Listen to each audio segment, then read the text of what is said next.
اگر عشاء کی نماز کے بعد اگر نیند نہ آئے یا رات کوئی ڈیوٹی کرتا لکشوامی کا کہاں ہے 30 میں اور یا پھر پیسی فلور اچھی چیز ہے نہیں اگر رات کی ڈیوٹی کر رہا ہے کوئی تو لاسٹ نہیں نیند نہ آئے تو پھر اچھی بات ہے، پھر ڈیوٹی کر رہا ہے تو پھر کیا ویسے کہ نیند نہ آئے. اب کہیں ڈیوٹی کی وجہ سے جاگنا ہو جی جاگنا ہو تو نصف شب کے بعد جو نوافل پڑھے یا تہجد پڑھ سکتے ہیں کہ بغیر اصل جو مفہوم ہے تہجد کا وہ تو سو کر اٹھنا ہے، اور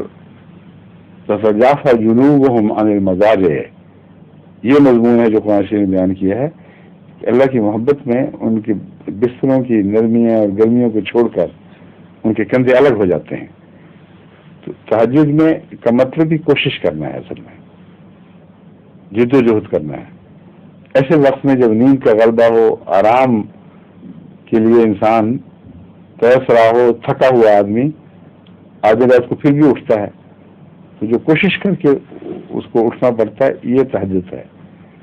تو وہ نوافل تو ہوں گے، تہجد نہیں ہوگا. اس لیے تہجد کا مفہوم اپنے استثناء کی خاطر کیوں بگاڑتے ہیں؟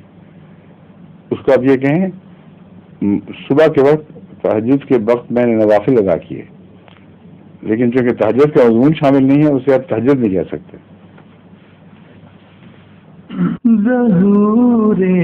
مہدی آخر زمان